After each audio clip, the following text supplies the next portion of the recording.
es el espacio que está posterior al peritoneo parietal. Al peritoneo parietal. El peritoneo parietal es quien divide, pues, ¿no? En espacio peritoneal y retroperitoneal.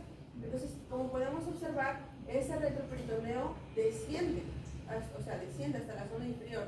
¿Cómo se denomina a este espacio que está en esta zona inferior? Subretroperitoneal pélvico.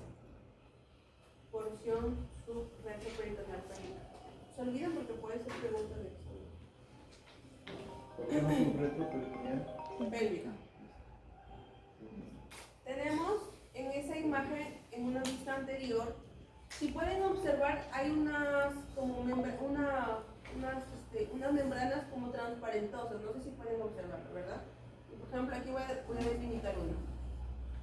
Ya, esa membrana transparentosa que se observa es el peritoneo parietal, y es quien divide, pues, ¿no? Hay un peritoneo y un retroperitoneo.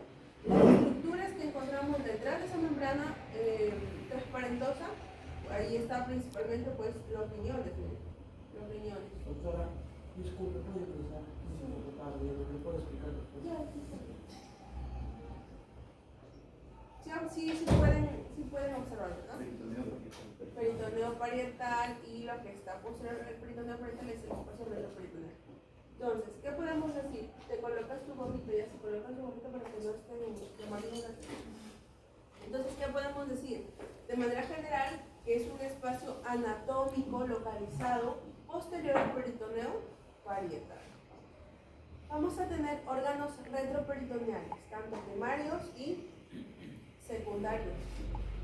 ¿Cuáles piensan ustedes que sería la principal causa? ¿Por qué se divide en primarios y secundarios?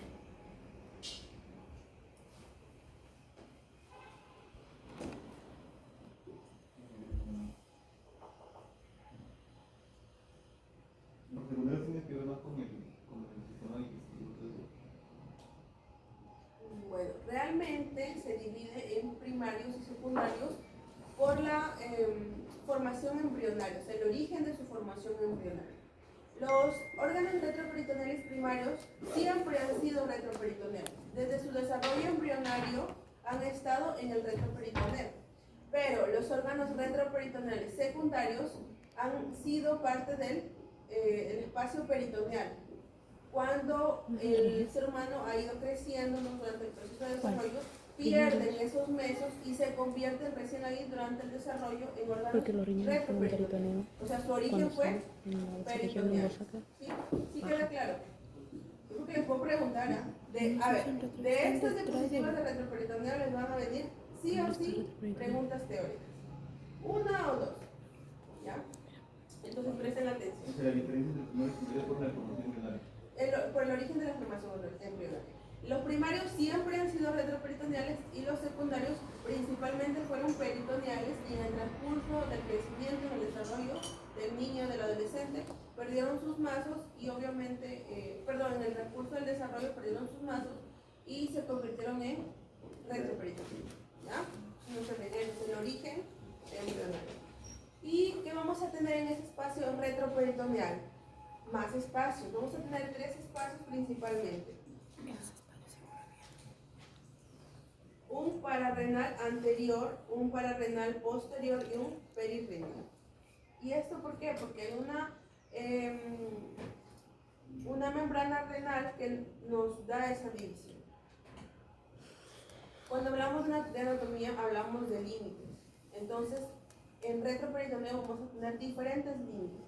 La literatura varía de un autor a otro autor. Sin embargo, las estructuras que son subrayadas son estructuras que sí o sí deben de aprenderse, porque en todos los libros de anatomía coinciden con estas estructuras, ¿sí? De manera general. Entonces, vamos a tener que en el límite superior, con que va a estar obviamente circundando o limitando el retroperitoneo, con diafragmas, ahí ni se confunda, límite superior con diafragma. En el límite inferior vamos a tener con la base del sacro, crestas ilíacas, la rama superior del pubis y diafragma pelviano. Estos 3, diafragma pelviano, sacro y crestas ilíacas, son los que coinciden todos los autores, ¿ya? Y algunos mencionan la rama superior del pubis. Obviamente en el diafragma pelviano vamos a tener los músculos elevadores del ano. En los límites laterales, ¿qué vamos a encontrar? Una línea vertical entre el músculo erector de la columna, es decir, el borde lateral del músculo iliocostal, y los tres músculos de la pared anterolateral del abdomen o el borde lateral del músculo cuadrado lumbar. El músculo cuadrado lumbar sí o sí está en el límite lateral. En el límite medial va a estar representado por las vértebras lumbares y el sacro, y en el límite anterior, obviamente, tampoco no se pueden equivocar, es todo el peritoneo parietal. En el límite posterior, ¿qué vamos a tener? Los músculos de la pared abdominal posteriores y dependencias faciales, y obviamente la pared lateral media son las fascias transversales, sí o sí músculo cuadrado lumbar y músculo psoas mayor. Y en esta imagen podemos observar algunas, ¿no?, de las estructuras que hemos ido hablando. Por ejemplo, músculo cuadrado lumbar por esta zona, el músculo psoas mayor. Este psoas mayor es muy importante también en retroperitoneo y también para riñón. ¿Ya? Y luego vamos a verlo porque en las vértebras lumbares, L1, L5, crestas ilíacas y sacro. En esta imagen longitudinal también podemos observar, ¿no?, todo el espacio, algunas estructuras que limitan, y recuerden que en la parte superior que vamos a encontrar diafragma. En esta imagen obviamente el diafragma está en esta zona. Y aquí es un cuadro donde nos refiere las estructuras o bueno, los órganos retroperitoneales primarios y secundarios. En los primarios vamos a tener las glándulas suprarrenales de ambos lados, de igual manera el riñón y los uréteres. En los secundarios, ¿qué vamos a tener? Páncreas, porción descendente del duodeno, la porción horizontal del duodeno, parte de la porción ascendente del duodeno, colon ascendente y descendente, porciones variables del ciego y los 2/3 superiores del recto. En esa imagen podemos observar los órganos retroperitoneales, ¿verdad?, las estructuras. Y aquí es lo que les mencionaba, el espacio virtual. Vamos a tener 3 espacios pararrenales, anterior y posterior, y el perirrenal. Y en esta imagen de apoyo al diagnóstico podemos reconocer un poco mejor los espacios. Vamos a tener esta membrana o lámina renal.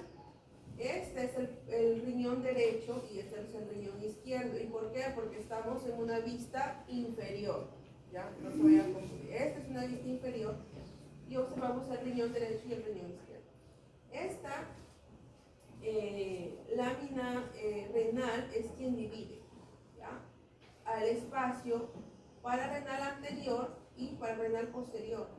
El espacio pararrenal anterior va a presentar a la aorta, vena cava y páncreas, ¿ya?, en este espacio pararrenal anterior. Doctora, ¿cómo es la vista?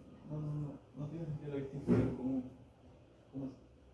Es una vista inferior, es un corte transversal en una vista inferior, de abajo hacia arriba. Ajá. Por eso observamos el riñón derecho y el riñón izquierdo en esa posición. No se está mirando para abajo. Nos estamos viendo de abajo hacia arriba. Porque si estuviéramos, porque si no vamos a tener el mismo problema que tuvimos, recuerdan, en la plenaria, que estaba columna y pensábamos que estaba mal, pero no, simplemente era la visión. Recuerden, de abajo hacia arriba, no de arriba hacia abajo estamos viendo. ¿Queda claro? Ok. Bueno, esas son básicamente algunas fases limitantes. Y aquí sí, vamos a tener, bueno, hay diferentes clasificaciones de retroperitoneo, pero esta clasificación es una de las más comunes y una de las más sencillas. Así es que presten atención porque les puede venir una de estas preguntas en el examen. Por ejemplo, las zonas. Vamos a tener en retroperitoneo 3 zonas. Uno es la zona centromedial. Vamos a tener otra zona lateral y otra zona pélvica. Entonces presten atención porque puede venirles límites de la zona pélvica o límites de la zona lateral. ¿Y qué estructuras encontramos en esa zona? Entonces, presten atención. Vamos a encontrar que en la zona centromedial, es decir, el rectángulo rojo que nos está señalando en la imagen, es la zona centromedial. ¿Qué vamos a tener? ¿El límite superior cuál va a ser? Ya saben. Límites inferiores, el promontorio del sacro. Límite lateral, el psoas ilíaco. ¿Y qué estructuras vamos a encontrar en esa zona centromedial? Aorta abdominal, vena cava inferior, páncreas y parte del duodeno. ¿Ya? Eso vamos a encontrar. En la zona lateral, lo que el rectángulo rojo nos está señalando. En el límite superior, ¿qué va a seguir? Obviamente el diafragma. Límite inferior, obviamente ya no vamos a tener el promontorio, pues lo que vamos a tener, las crestas ilíacas, el límite lateral, el psoas ilíaco. ¿Qué estructuras encontramos en estas zonas laterales? Los riñones, uréteres, colon, ascendente en esta zona y por esta zona el descendente. ¿Queda claro? Vamos a tener una zona pélvica y esta zona pélvica va a tener un límite anterior.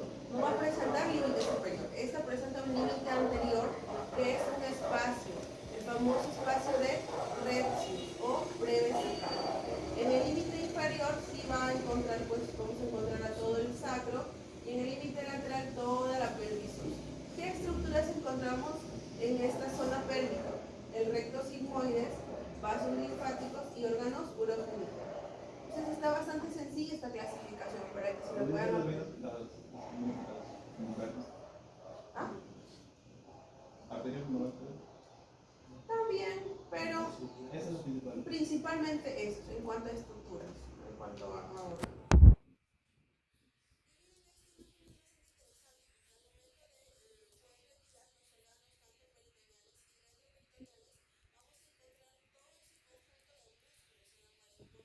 Del retroperitoneo.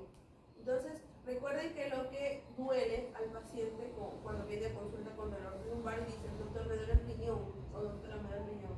Recuerden que los riñones no duelen, lo que duelen son todo ese paquete muscular que tenemos en esa pared posterior del retroperitoneo. ¿Y por qué? Porque obviamente cuando tenemos, por ejemplo, un cálculo renal, este riñón, bueno, hay estudios que nos dicen que va a presentar cierta motilidad, o sea, cierto movimiento para tratar de expulsar a ese cálculo. Obviamente va a pasar por un proceso inflamatorio que va a hacer un tipo presión a este paquete muscular y eso es lo que realmente duele. El riñón no duele, acuérdense, duelen todos esos músculos. ¿Ah? Ya bueno, hasta ahí nos vamos a quedar con respecto a retroperitoneo. Ya saben, les puede venir zonas. Hay una, al final creo que hay una. Ah, sí. Esta es es un área retroperitoneal donde básicamente podemos observar el nervio genitofemoral y el tronco simpático izquierdo. Ya.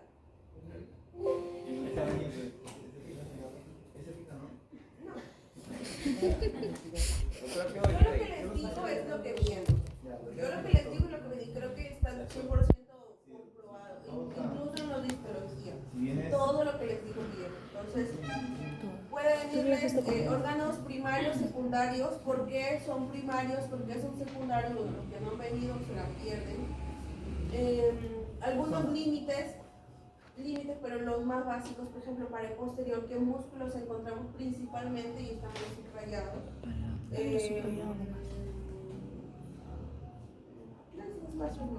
Y esto, zonas.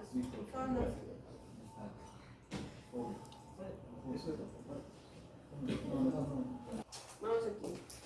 ¿Qué podemos decir de riñones?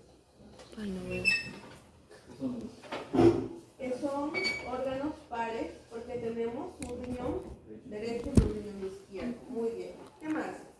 Peso. 150.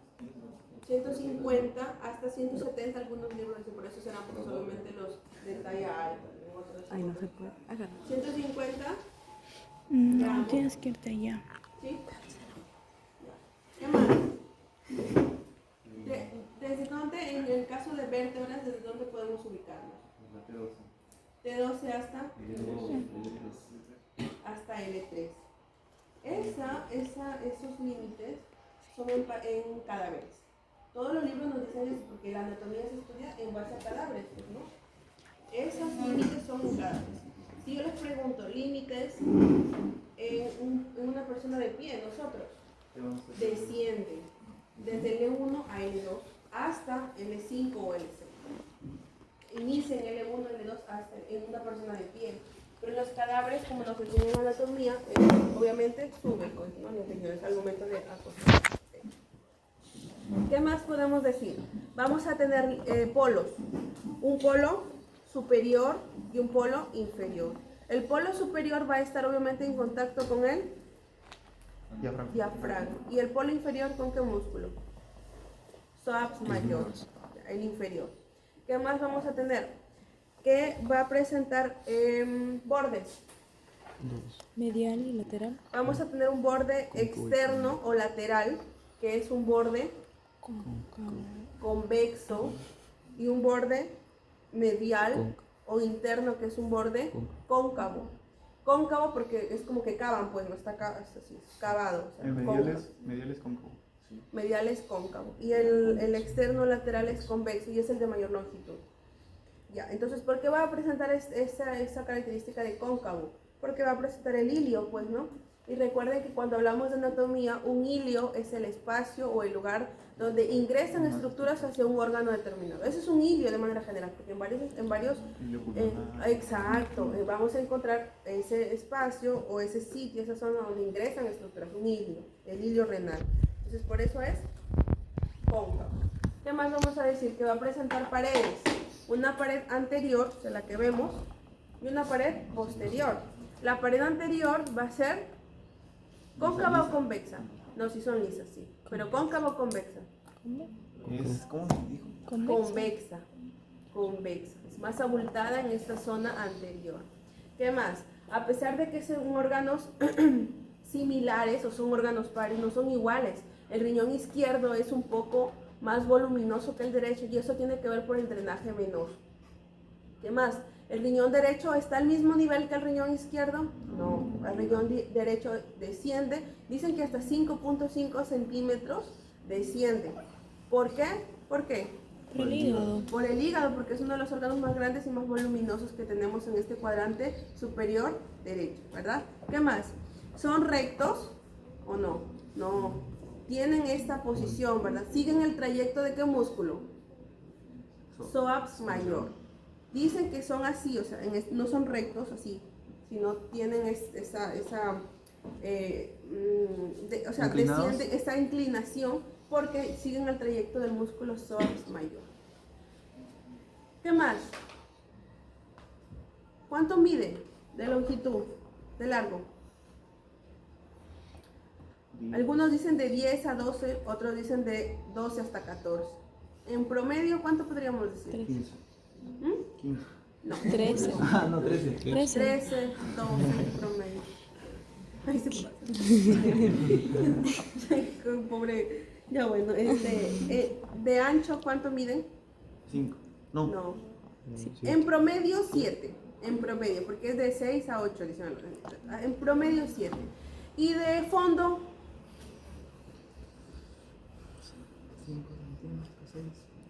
4 a 5 centímetros. Ya, entonces recuerden eso. El peso, ya, miren, si les pregunto en el examen, ya no les hago de repente 20 preguntas, sino 17, para que una pregunta les valga 3, estas generalidades de riñón. Desde su límite, donde las ubicamos en pacientes, obviamente en cadáveres, en pacientes de pie, peso, ¿qué más? Longitud, cuánto mide, ¿qué más? Caras, bordes, ¿qué más? Polos.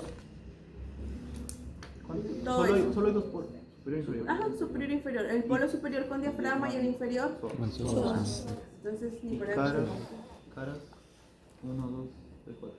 Caras, no, anterior y posterior nada más. La anterior, su característica es que es convexa.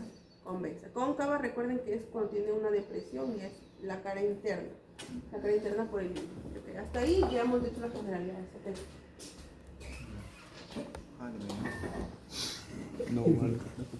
Recuerden que la ausencia de riñón no es compatible con la vida, porque ¿verdad? Es una incompatibilidad con la vida, porque si no hay riñones, no podríamos vivir. Este riñón cumple múltiples funciones, obviamente lo que respecta a la homeostasis corporal, pero también regula la osmolaridad, el pH, la volemia, ¿qué más? La presión arterial a través de qué sistema? Renina, la producción de hormonas y también la filtración de sustancias hacia las órganos.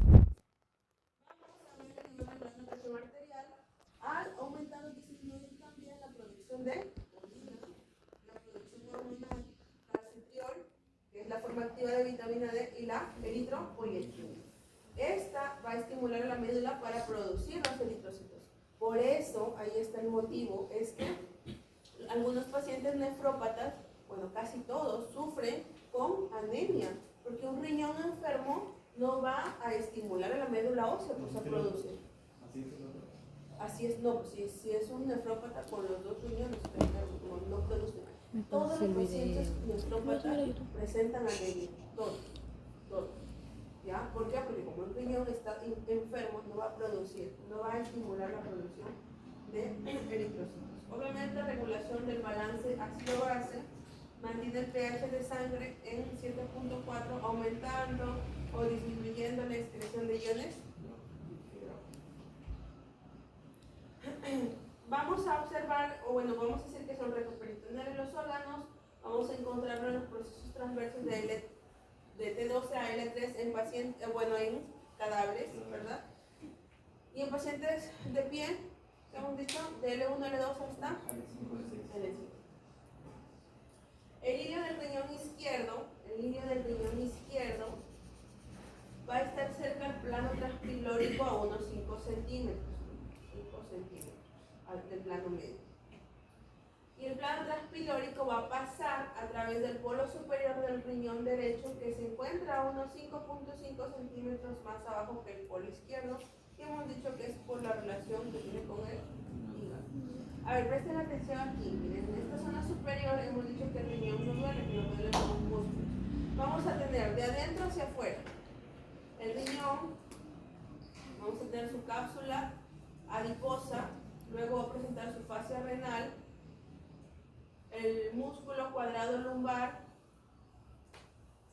luego ¿qué va a presentar? El músculo erector de la columna, luego va a presentar una fascia toracolumbar, que esta va a dar origen al origen aponeurótico del transverso del abdomen. Luego, ¿qué más vamos a tener? El oblicuo interno y los oblicuos externos. Esa es la relación de adentro hacia afuera. Ya hemos dicho de esto, de la localización, de su tamaño y de su peso. Hasta de 150 hasta 170 en algunos libros. Obviamente va también está relacionado con la longitud, pues ¿no? Obviamente estos riñones que hasta 14 centímetros son en personas de otros lugares, ¿no? Quizá estadounidenses, o sea, que tienen mayor tamaño. Vamos a tener fascias, una fascia renal anterior y otra posterior. La fascia renal anterior de Gerota, vamos a decir que va a presentar, aquí tenemos un riñón, aquí otro riñón. Es un corte transversal. Vamos a tener la fascia anterior que no va a presentar ningún espacio, o sea, va a estar toda la fascia íntegra, ¿sí? Va a estar íntegra, no va a haber ningún espacio. Sin embargo, en la parte posterior, la fascia va a presentar un espacio, o sea, no va a terminar de completar su trayecto. Sin embargo, no quiere decir que esta va a quedar así con ese espacio que puede ingresar a la estructura, sino que va a estar cubriendo esa brecha un tejido conectivo, ¿ya? Tejido conectivo aquí en esta zona amarilla. Tejido conectivo cierra la brecha de la fascia posterior o de su resto. Recuerden, ya vamos a ver algunas estructuras. Hemos dicho que todo este espacio es el íleo. Vamos a encontrar en la zona superior que la glándula suprarrenal, que nos dicen que es como un tipo sombrerito, ¿verdad? De este riñón. Vamos a encontrar que en esta glándula va a presentar arterias suprarrenales superiores inferiores y media. También vamos a encontrar la vena suprarrenal. En este hilo del riñón, que es lo que nos interesa, vamos a encontrar la arteria renal, la vena renal y la pelvis renal. Hemos dicho que va a presentar un borde medial, que es cóncavo, y un borde lateral, que es convexo. Va a presentar una cápsula renal y en su estructura interna una corteza renal, ¿ya? Una corteza renal. Recuerden que podemos encontrar una extremidad inferior y una extremidad superior. Y ya por este conducto descendente de la pelvis desciende y se va a convertir en uréter. Entonces, cuando hablamos de cápsula, bueno, después hablamos de bueno, esto ya lo hemos dicho. Ya. En cuanto a las correlaciones clínicas, vamos a tener el fenómeno de cascanueces, litiasis renal y la insuficiencia renal aguda. Entonces, lo que más hay que recalcar aquí es la litiasis renal. Nuestra realidad, nuestra población aquí en el norte sufre mucho de litiasis renal, de cálculos al riñón, ¿ya? ¿Y por qué? Obviamente tienen que haber pues causas genéticas, muchas veces genéticas. Ya de por sí algunas personas producen cálculos, sin embargo, o forman cálculos, sin embargo tiene mucho que ver nuestra alimentación. Y ustedes saben que aquí en el norte pues nunca falta el ceviche, el salado, ¿verdad? La caballa, las conchitas, todo eso. Entonces, quiera que no, toda esa alimentación nos predispone a sufrir de litiasis renal. Recuerden que obviamente su paciente viene pues con un dolor exquisito, que incluso hasta náuseas y vómitos. ¿La litiasis genera la obstrucción? ¿Ah? La litiasis genera una obstrucción. Claro, genera obstrucción. Y eso es lo que duele, pues, ¿no? Y por eso el riñón presenta una motilidad y es lo que ocasiona que el riñón se inflame y que duelan los músculos de la pared posterior. Hemos dicho que en relaciones anteriores estamos observando esa lámina tipo transparentosa, que es obviamente el peritoneo parietal. Es su relación anterior. Y en sus relaciones posteriores vamos a encontrar aquí, acuérdense, 1, 2, 3, 4, en este orden. Una arteria, que es la arteria subcostal, en su relación posterior, ya vamos a encontrar ambos riñones que están relacionados con una arteria subcostal, 2 huesos, tanto costilla 11 y 12, 3 nervios, subcostal, hilo hipogástrico e hilo inguinal, 4 músculos, diafragma, psoas mayor, cuadrado lumbar y transverso del abdomen. Ya hemos visto esta imagen. En anatomía interna, hemos dicho que vamos a tener su, ¿cómo se denominaba su capa? Corteza, ¿no? Cápsula o corteza. Su cápsula renal. Y en la zona interna, ya en la anatomía interna, lo que está subrayado de verde sería la Corteza. corteza renal. Corteza renal. Y voy a presentar estas proyecciones dividiendo a médula, ¿verdad? Esa es la médula o pirámide renal. Esa corteza va a presentar estas proyecciones, miren. ¿Cómo se denomina? Pirámide. No. Seno, pelvis. Columnas. De Columnas Bellini. renales o columna de Bellini. verde.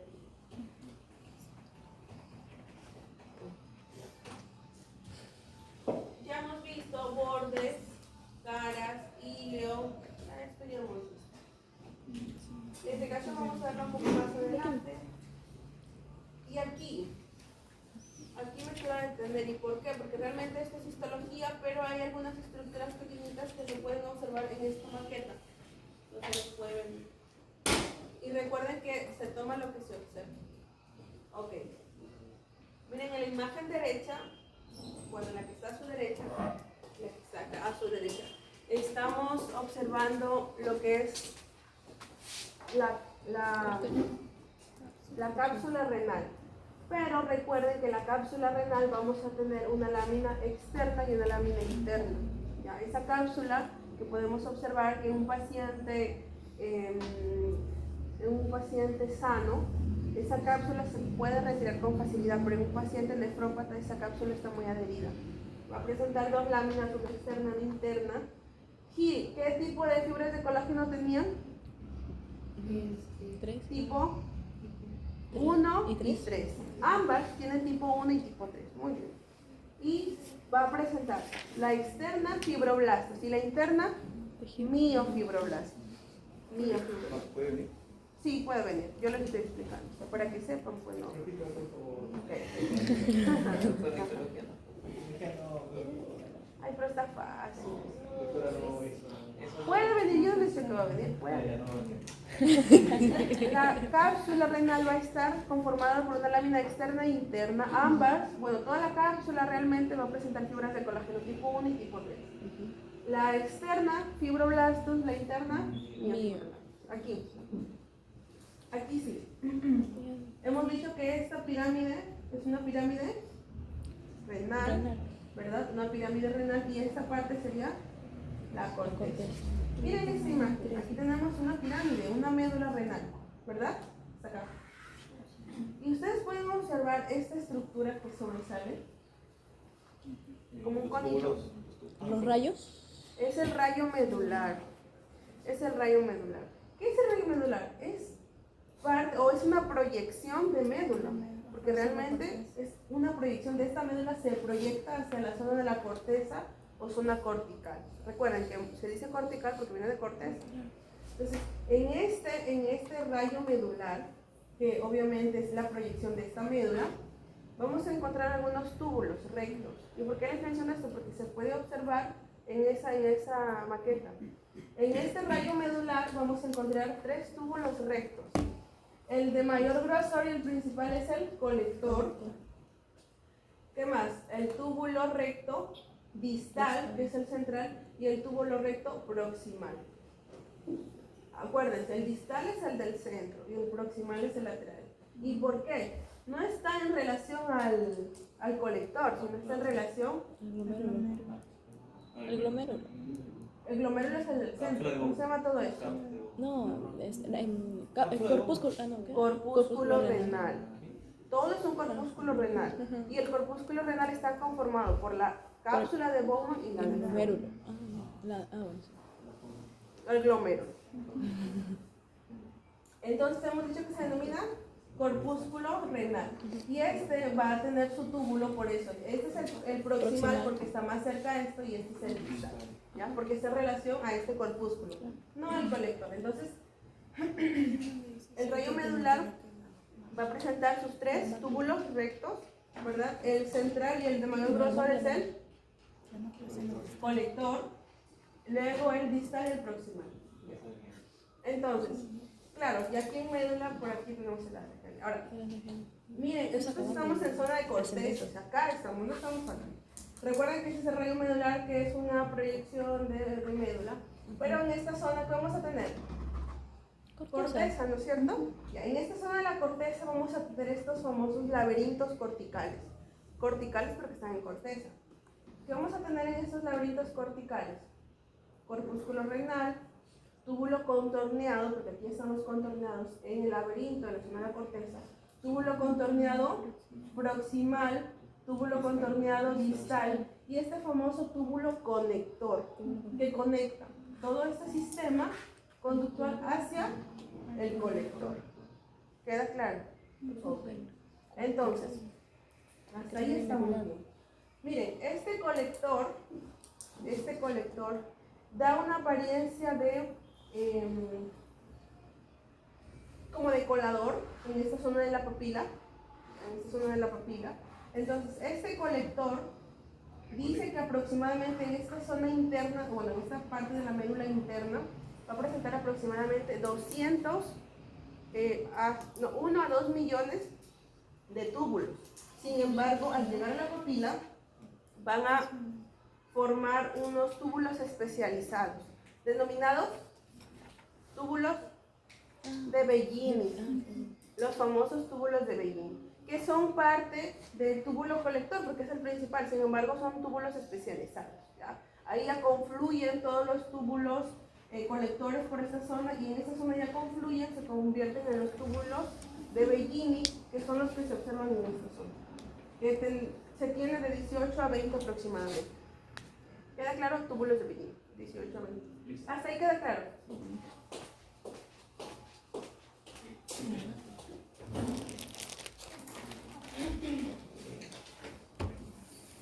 Esta imagen solo es para explicarles. Miren, hasta aquí tenemos a la médula, ¿verdad? Y anteriormente hemos estado estudiando un lobulillo, es decir, un rayo medular, que es este triángulo, y parte de corteza. Todo esto es un lobulillo. Y todo esto es un lóbulo. ¿Ya? Todo, o sea, toda la médula hasta parte de corteza es un lóbulo. Y el lobulillo es el rayo medular y parte de corteza. ¿Queda claro? Ok.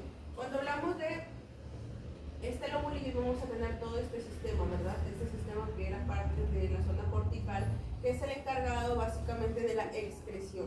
Ahora, cuando hablamos del sistema o el túbulo funcional, porque en toda estructura anatómica tenemos, ¿verdad? Su estructura mínima o anatómica funcional. En el caso, por ejemplo, de pulmones, ¿cuál era? Alveolo. En el caso de riñón es el famoso túbulo urinífero. El túbulo urinífero. Entonces, ¿qué vamos a tener? La nefrona, ¿verdad? La nefrona dentro del corpúsculo renal tiene que llegar o sea, el contenido desde la nefrona hasta el túbulo colector, pero que obviamente puede ser desembocado por los túbulos de Bellini hacia la papila, hemos dicho, ¿verdad? Pero para eso tiene que pasar por todo este sistema. Y no se hagan un mundo pues para aprendérselo. Apréndanselo así. Primero corpúsculo renal, túbulo proximal, asa de Henle y túbulo distal. Principalmente así. Luego ya pueden ir adicionando poco a poco. Cuando hablamos del corpúsculo renal, recién hablamos de una cápsula de Bowman, glomérulo y el mesange. Cuando hablamos del túbulo proximal, vamos a tener túbulo contorneado proximal y túbulo recto proximal. Nada más. Cuando hablamos del asa de Henle vamos a tener de ramas finas, una desciende y una asciende. Y el túbulo distal de igual manera que el proximal, túbulo contorneado distal y túbulo recto distal. Y el famoso, el pequeñísimo túbulo conector, que conecta todo este sistema con el túbulo colector. ¿Sí? Y bueno, estamos hablando pues aquí del, ¿cómo se llamaba? Corpúsculo renal. Hemos dicho que va a presentar en la zona interna está el glomérulo y va a presentar su capa. Va a presentar esa cápsula de Bowman, va a tener igual dos láminas, ¿ya? Una lámina parietal, que es la externa, y una lámina interna, que es la visceral, una lámina interna por acá visceral. Y entre esas dos láminas, pues obviamente se va a encontrar el espacio de Bowman. Pero la lámina, la cápsula o la lámina parietal, ¿qué tipo de células iba a tener? La cápsula parietal, o sea, la más externa, ¿qué tipo de células? Ya. Y la cápsula interna, las especializadas, que eran los podocitos. Por eso los podocitos se encuentran en todo ese trayecto interno, ¿no? O sea, en la parte, o sea, sí, todo el límite del glomérulo, porque es la capa especializada de la cápsula de Bowman, de la capa visceral. ¿No serían los glomérulos? También, pues, lo que rodea el glomérulo es la capa visceral. En la capa visceral. Acuérdense que también vamos a tener las células mesangiales, pero recuerden, es un dato para histología, eso no les viene acá. Pero recuerden que las mesangiales van a estar en el polo vascular, pues, porque también vamos a tener un polo urinario. Pero en ese polo vascular van a estar ubicadas todas las células mesangiales, miren. Todas las células mesangiales, y en algunas imágenes histológicas se puede observar también que están ordenaditas y en filita. Se va a denominar la mácula densa. Cuando hablamos ya de la irrigación, vamos a tener segmentos. Ya vamos a tener el segmento superior o apical, antero superior, antero inferior, inferior y segmentaria posterior. En el segmento superior apical va a estar irrigada por la arteria segmentaria superior apical. Y el segmento anterosuperior y anteroinferior van a estar irrigados por las arterias segmentarias con su mismo nombre, pues anterosuperior y anteroinferior. El segmento inferior por la arteria segmentaria inferior, que estas van a originarse en la rama anterior, ya, de la arteria renal. Y la arteria segmentaria posterior, o sea, quien cubre toda esta zona en una vista posterior, se origina, bueno, de la arteria segmentaria posterior, que se origina en una prolongación de la rama posterior de la arteria renal. Entonces, si les viene una pregunta de irrigación, más que todo sería en el segmento, por ejemplo, en esta zona se puede observar. Miren, se pueden observar algunas arterias. Si les pregunto, por ejemplo, de esta arteria, ya saben que es de la superior apical.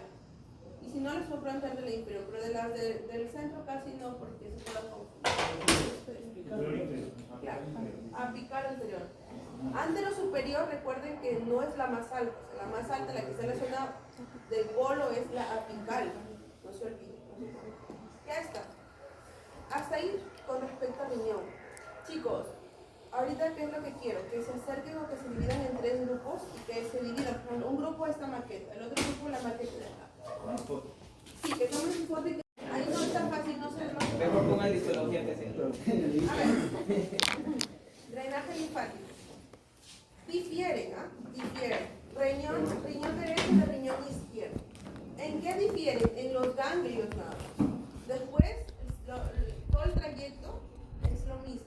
Por ejemplo, en el riñón derecho vamos a tener ganglios linfáticos interortocava, paracavales derechos y cabal anterior y posterior inferior. Luego va a seguir el trayecto. Tronco lumbar derecho, cisterna de Kilo y al final el conducto torácico. Ese es en el derecho. Y en el izquierdo también vamos a tener lo mismo de tronco lumbar izquierdo, Kilo y torácico. Pero lo que difiere solo es los ganglios. Y aquí va a presentar 2 ganglios, a diferencia que en el derecho, que se presentan 3. En el izquierdo vamos a presentar ganglios linfáticos paraórticos y aórticos, anterior y posterior. ¿Y ya está? ¿Derecho o izquierdo? No, ya no sé. Entonces. Estoy pensando